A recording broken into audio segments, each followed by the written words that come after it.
Nightcast. Stephen Lloyd Gilbreth brings you the current news from the world today and how it relates to Bible prophecy. Understanding the end-time events leading to the peaceful world tomorrow.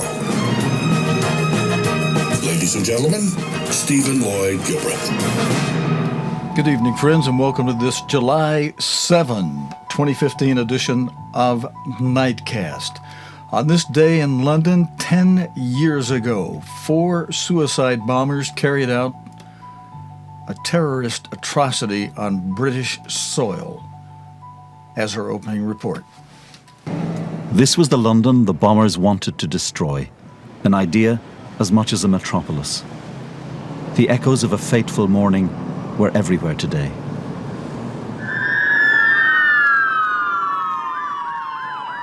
Ladies and gents, we need to clear now Russell Square. It was probably one of the worst noises I've ever heard in my life.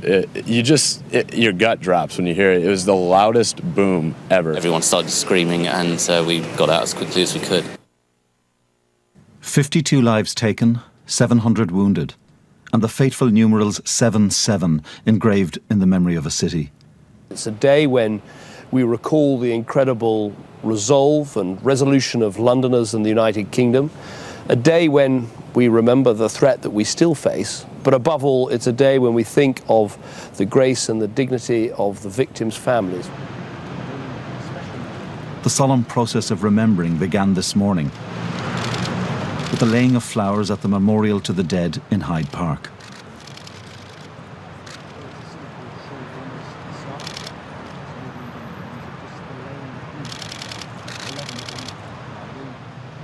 The bombers claimed to be acting in the name of Islam. They killed people of all backgrounds.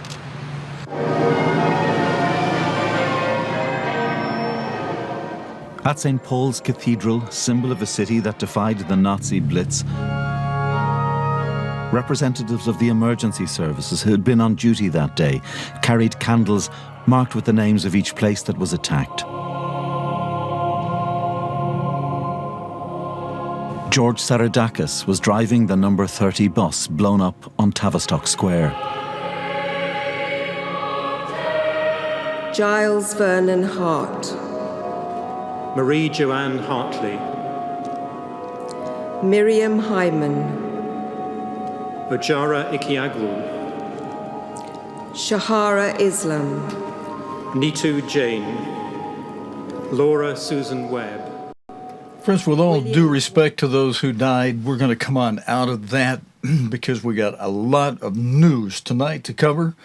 And, speak of 7/7, July 7, 10 years ago, that should remind those of us who have our noses in our Bible that God's Word is full of prophecy, and especially those of us who have our nose in the Bibles, as we were trained and taught by God's end-time Latter Days apostle, Mr. Herbert W. Armstrong. Some of you who are younger and saying, well, who's that? Well, you should make yourself aware. You should come to know who was God's end-time apostle. His words are still alive. Many of his sermons are still available on the internet, and as much as I can, I try very much to play some of those during our Sabbath services, and sometimes, once in a while, even right here, we're going to be lifting some comments from Mr. Armstrong. We're certainly going to be quoting him and reminding you of what he said, because what he spoke while he was alive applies to today more than when he spoke it then. Much more. And, I just had a slide up on the screen. I meant to comment on it, that shows the 7-7-7. Now, today is July 7. On the pagan Roman calendar, those kind of months and dates are going to be a thing of the past. Once Christ returns, we will be going back to the Hebrew calendar, God's sacred calendar, once Christ returns, and the calendar of the Roman Catholic Church and the Roman Empire will be merely a thing of history, and that's all. We won't be using it on a current day-by-day basis anymore. We will be using God's calendar, which presently is excuse me, friends, which presently is the Hebrew calendar. And this chart shows the 777 that God has in prophecy. 7 seals from the book of Revelation, the 7th seal consisting of 7 trumpets, and the 7th trumpet, the 7th and final trump upon which Jesus Christ returns,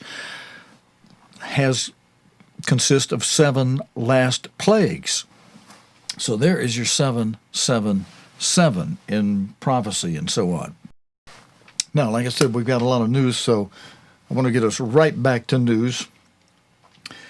And in our next story, friends, related to the United States, it's a tragedy here. There was one killed in an ice cave collapse. And for those of you that are listening by podcast, let me turn around and get in front of the screen, and we'll read you the subtitle captions as this plays. One person has died and several others have been injured after part of an ice cave collapsed in the U.S. state of Washington. A helicopter rescue crew airlifted a woman and 2 men from the scene in Granite Falls yesterday, on Monday. Officials say the body of the person killed has not been recovered from the cave yet. It comes just one day after another partial collapse was filmed by a hiker.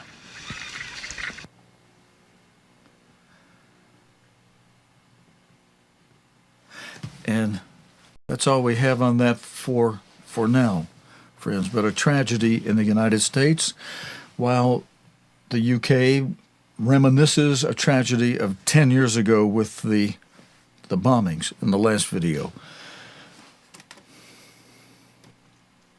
Let me just recap what we just played for you. The raw film footage was authorities in the U.S. have reported 1 person dead and several others injured after part of an ice cave collapsed at the Big 4 ice caves in Washington state. The area is a popular one with hikers and attracts thousands of visitors in the summer months. Okay, and now we're going to an event related to Japan that marks 70 years since the Second Sino-Japanese War. Commemorations are taking place to mark the 70th anniversary of the end of the Second Sino-Japanese War in 1945. We have video. A solemn national anthem and thundering cannon fire, fitting remembrances of the bloodiest war ever fought in China, but it's one that's often overlooked by the world. For China, the Second World War started in 1937, more than 4 years before the U.S. entered it. Japan had invaded the country to gain access to raw materials and control of the Asia-Pacific region. As many as 23 million Chinese people died in the Japanese invasion of China during World War II. That accounts for about 1/3 the total number of people killed during the war. Yet few people in the world know about this period of history. The Republic of China in Taiwan wants this ceremony to remind the world of the sacrifices made by its soldiers and people. Only a few soldiers who survived are still alive, and most of them are in their 90s. Tao Shijun was a 19-year-old farmer's son who became an army medic. He saw many soldiers killed or wounded. Back then, we were outnumbered and poorly equipped. We didn't even have enough basic supplies. We had to keep using the same bandages for months and lacked painkillers. The wounded soldiers would scream in pain. When I think about the past, I want to cry.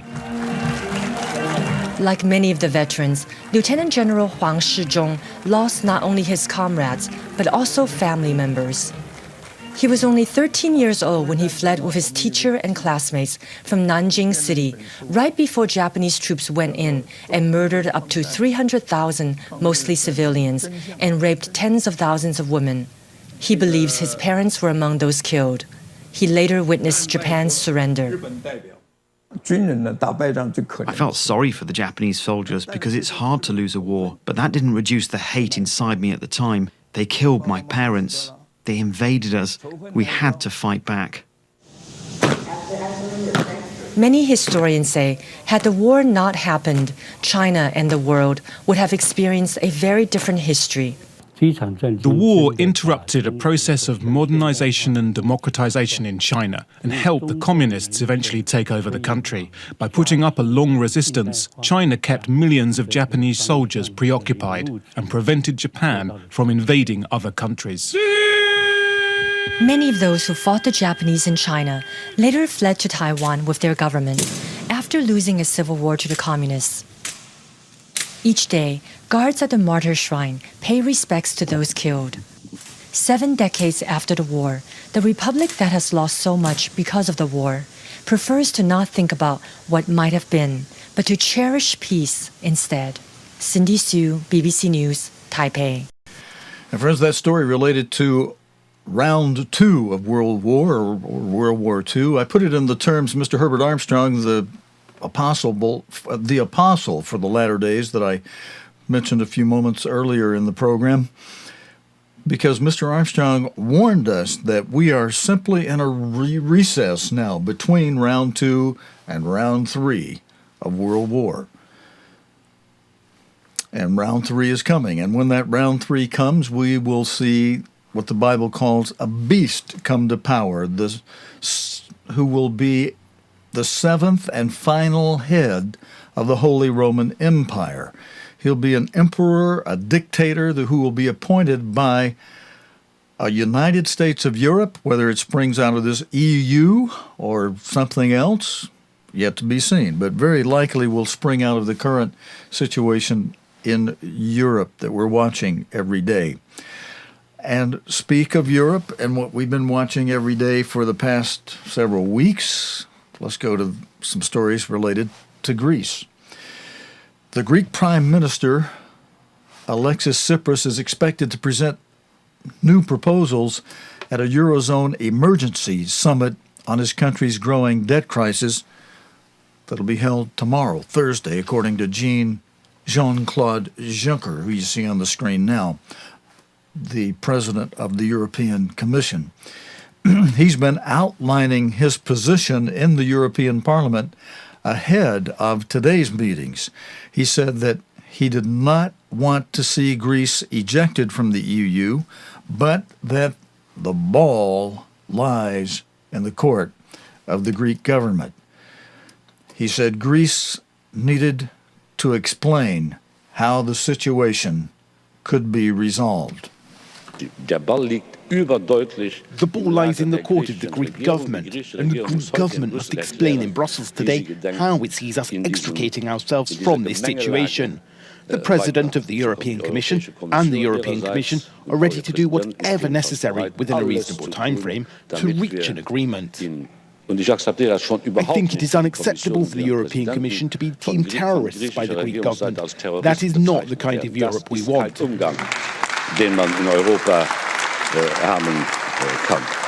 The European Commission and its President have tried very hard, if only everybody else had tried as hard. But we're going to meet again this evening. We're going to talk, we're going to negotiate, we're going to turn down the rhetorical volume. And with all respect for the vote of the Greek people, we want to understand what it is that the Greek people have said. Throwing Greece out of the monetary union, or indeed the European Union, is not something we want, or indeed should want. And as that is the case, the European Commission will continue to work towards a real opening of the negotiations with Greece.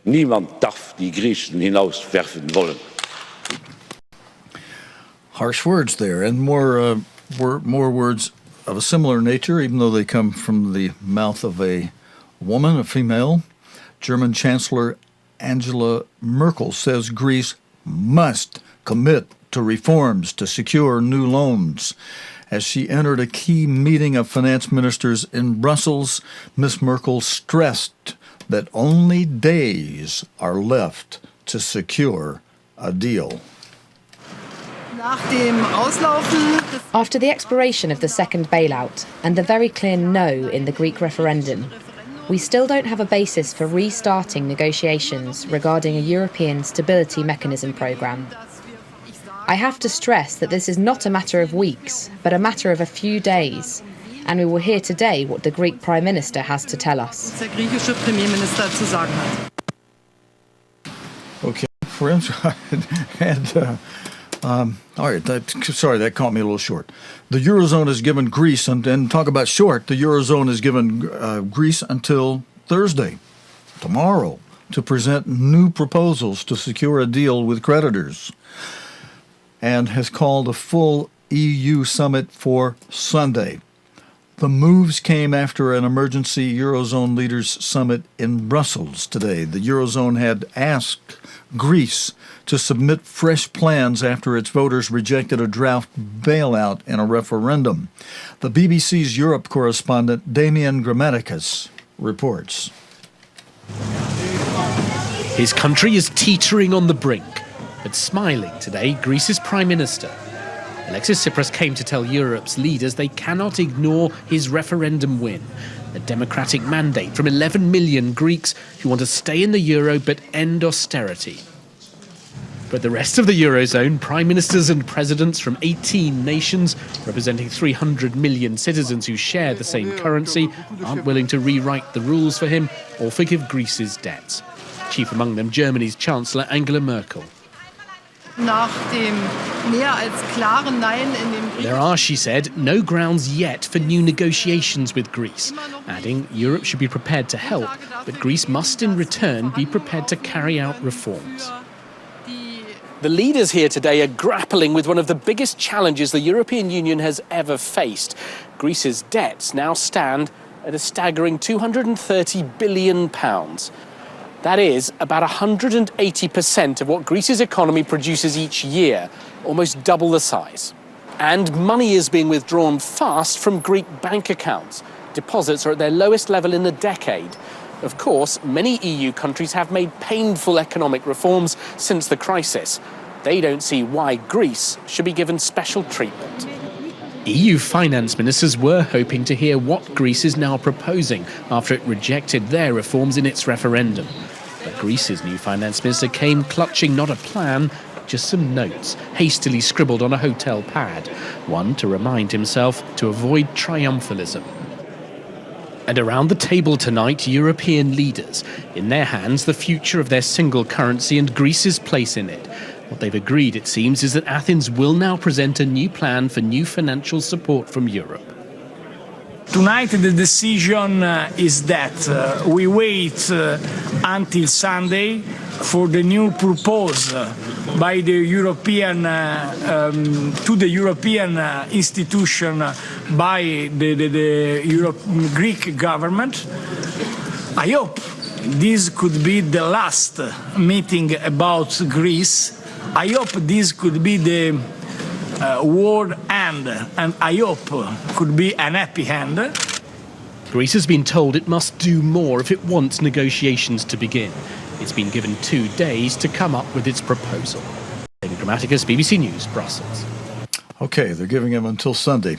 Friends, with signs that banks in Greece are running out of money, Mark Lowen asked people in a suburb of Athens how they are coping with the uncertainty in Greece. It is the life and soul of a Greek neighborhood where locals spend what little money there is on what they cherish. Today, the market is in the Athens suburb of Moschato. It may seem bustling, but these are the worst of times.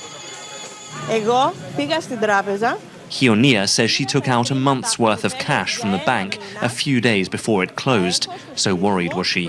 There is no money, there is no democracy, there is no hope. In Moschato, like everywhere in this country, life has slowed down as Greece's financial future hangs in the balance. Across Greece, the mood has changed over the past few years. From anger to depression to now overwhelming uncertainty over the banks and over Greece's place in the euro. People here simply don't know what they'll wake up to tomorrow.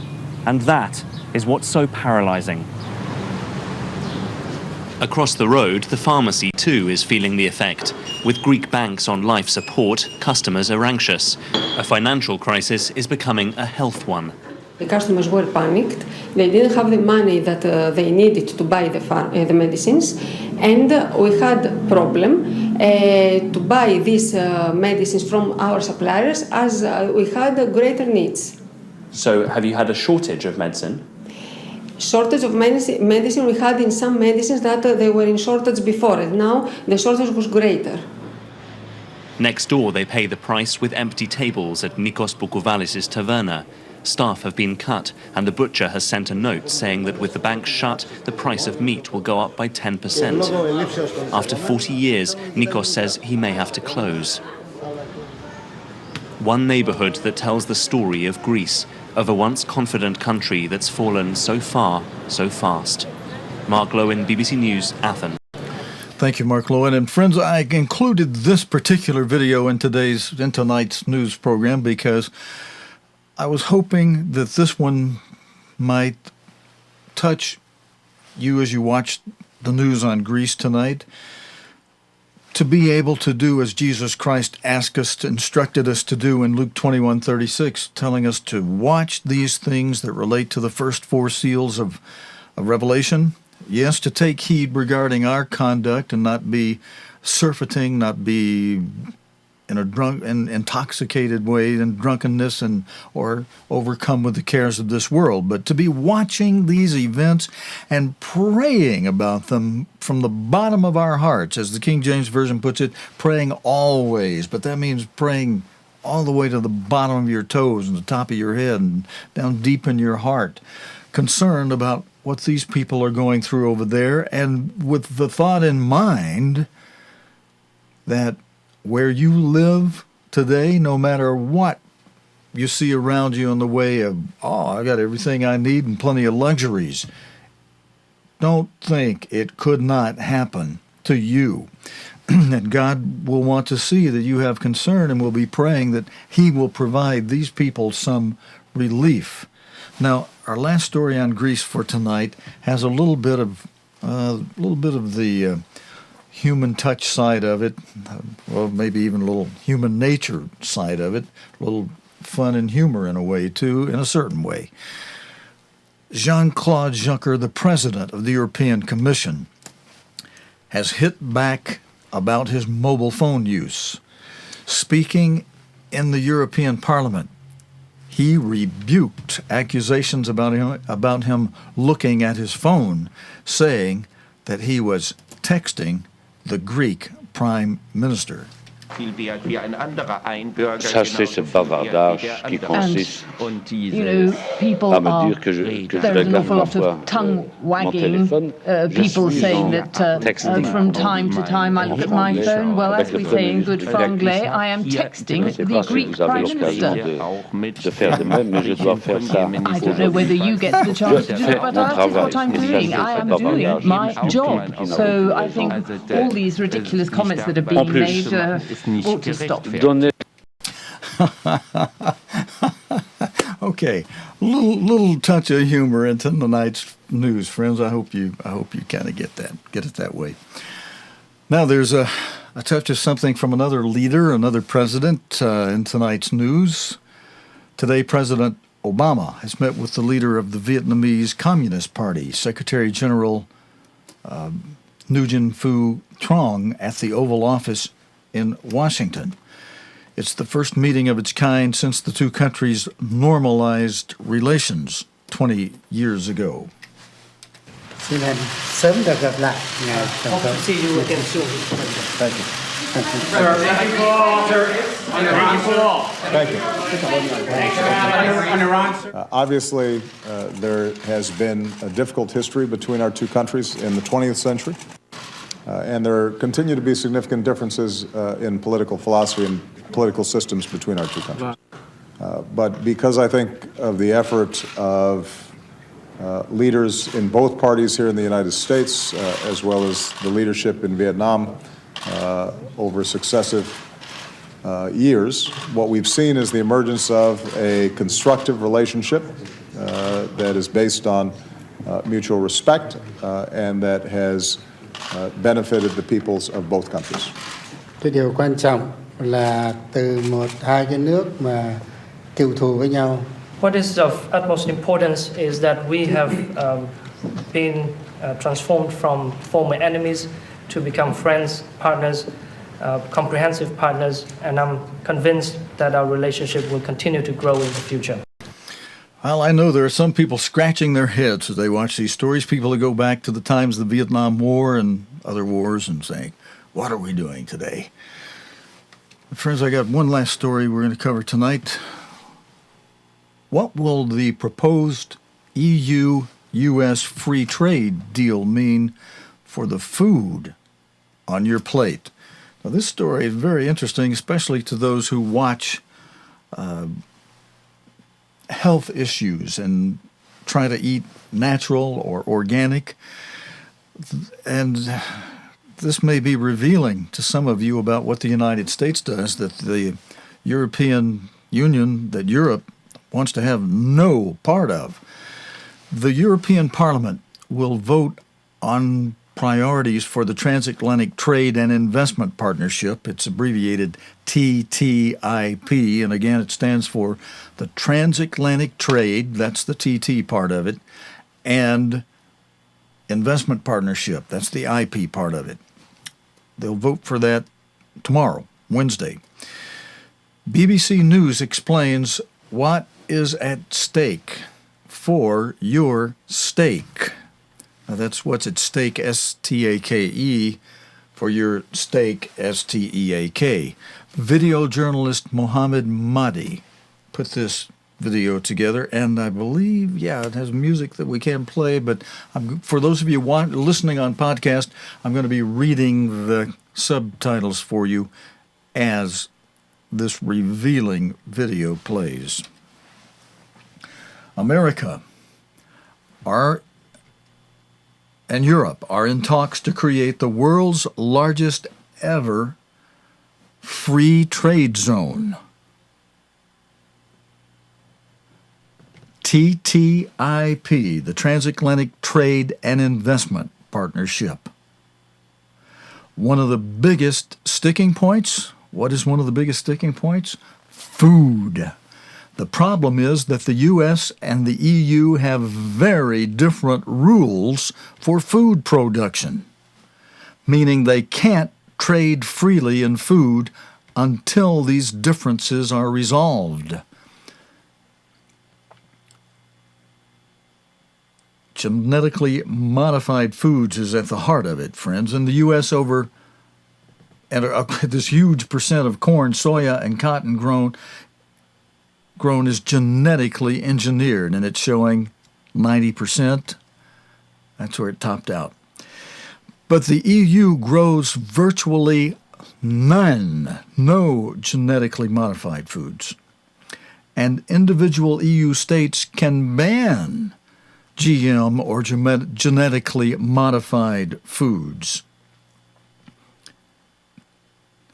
Pesticides? What about pesticides? Over 80 pesticides used in the U.S. are banned in Europe. And the EU generally accepts lower levels of pesticide residue in food. But U.S. officials insist their food is still safe. Hormones. The EU bans the use of growth-promoting hormones in cattle and pigs. But in the U.S., this is standard practice, so most U.S. beef cannot be sold in the EU. Poultry washing. In America, chicken is washed with chlorinated water to kill bacteria. But chemical washing of chicken is banned in the EU. So, the food fight is on. Who will win?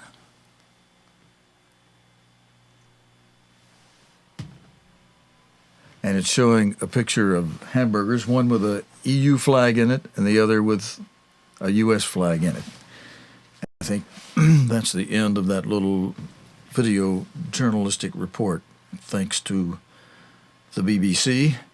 And friends, that is it for our report on this Tuesday night. God willing, and the creek don't rise. Well, just one moment. Let me see if I got something. No, that's it. That's it for this Tuesday night. God willing, and the creek don't rise. We'll be back again tomorrow night, Wednesday night, with the day's current news related to the Bible and prophecy here on Nightcast. Until next time, your host, Stephen Lloyd Gilbreth, saying so long and good night, friends. You have been watching Nightcast with Stephen Lloyd Gilbreth. Nightcast can be seen Sunday through Thursday nights here on COGTV.org.